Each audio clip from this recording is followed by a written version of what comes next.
যারা চাকরি রিলেটেড গুরুত্বপূর্ণ আপডেট নিউজটা দেখার জন্য ক্লিক করেছেন, ভিডিওটিতে একটি লাইক দিয়ে কন্টিনিউ করা অনুরোধ জানাচ্ছি। আসসালামু আলাইকুম বন্ধুরা, বিশাল সুখবর, প্রাথমিকের শিক্ষকদের এবার কপাল খুললো। প্রাথমিক শিক্ষকদের ১০ম গ্রেডে উন্নীত করা হবে বলেছেন মহাপরিচালক। আজকের আপডেট নিউজটি খুবই গুরুত্বপূর্ণ। আজকের আপডেট নিউজটির মাধ্যমে এই সংক্রান্ত বিস্তারিত তথ্য জেনে নেওয়ার চেষ্টা করবো। তাহলে চলুন মূল ভিডিওটি শুরু করা যাক। প্রিয় বন্ধুরা, মূল ভিডিওটি শুরু করার আগে বারবার মতো ছোট্ট একটি রিকোয়েস্ট থাকবে, আপনি যদি আমাদের এই পরিবারের নতুন দর্শক হয়ে থাকেন, এরকম নতুন চাকরি রিলেটেড আপডেট নিউজ সবার আগে পেতে আমাদের এই চ্যানেলটি সাবস্ক্রাইব করে রাখুন।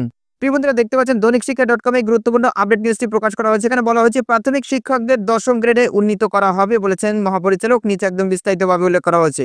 প্রিয় বন্ধুরা, প্রতিবেদনে বলা হয়েছে দেশের সকল প্রাথমিক বিদ্যালয় শিক্ষককে ১০ম গ্রেডে উন্নীত করা হবে বলে জানিয়েছেন প্রাথমিক শিক্ষা অধিদপ্তরের মহাপরিচালক আবু নূর মোহাম্মদ শামসুজ্জামান। ফরিদপুরে সদরপুরে প্রাথমিক বিদ্যালয় শিক্ষার মান উন্নয়নের লক্ষ্যে এক মতবিনিময় সভায় শনিবার ৩ মে তিনি এই ঘোষণা দেন। এই ঘোষণা শিক্ষকদের মধ্যে নতুন উদ্দীপনা সৃষ্টি করেছে। তো এখানে আরো বলা হয়েছে, দেখতেই পাচ্ছেন সকাল ১০টার দিকে সদরপুর উপজেলা পরিষদ হলরুমে এই সভাটি অনুষ্ঠিত হয়। সভায় প্রধান অতিথি হিসাবে উপস্থিত ছিলেন প্রাথমিক শিক্ষা অধিদপ্তরের মহাপরিচালক। প্রধান অতিথির বক্তব্যে আবু নূর মোহাম্মদ শামসুজ্জামান আর বলেন, চরাঞ্চলের মতো দুর্গম এলাকায় কর্মরত শিক্ষকদের জন্য বিশেষ ভাতার ব্যবস্থা করা হবে। পাশাপাশি তাদের রাত্রি যাপনের সুবিধার জন্য প্রয়োজনীয় পদক্ষেপ নেওয়া হবে।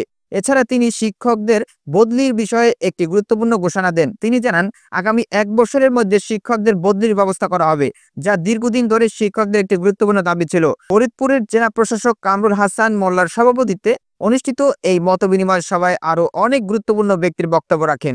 স্থানীয় সরকার, পল্লী উন্নয়ন ও সমবায় মন্ত্রণালয়ের অতিরিক্ত সচিব ফজলুর রহমান প্রাথমিক শিক্ষার গুরুত্ব এবং সরকারের বিভিন্ন পদক্ষেপের কথা তুলে ধরেন। প্রাথমিক শিক্ষা অধিদপ্তরের এনডিসি পরিচালক কামরুল হাসান শিক্ষার গুণগত মান উন্নয়নের সকলের সহযোগিতা কামনা করেন। ঢাকা বিভাগীয় উপপরিচালক আলী রেজা এবং একীভূত শিক্ষার সহকারী পরিচালক রোকসানা পারভিন তাদের বক্তব্যে প্রাথমিক শিক্ষার বিভিন্ন দিক এবং সরকারের গৃহীত পদক্ষেপগুলো বিস্তারিতভাবে তুলে ধরেন। তো প্রিয় বন্ধুরা, এই ছিল মূলত আজকের আপডেট নিউজ। এই বিষয়ে যদি আপনাদের কোনো ব্যক্তিগত মতামত থেকে থাকে তাহলে অবশ্যই কমেন্ট করে জানাবেন। পরবর্তীতে নতুন কোনো ভিডিও নিয়ে আপনাদের মাঝে হাজির হব। সবাই ভালো থাকবেন, সুস্থ থাকবেন। আল্লাহ হাফেজ।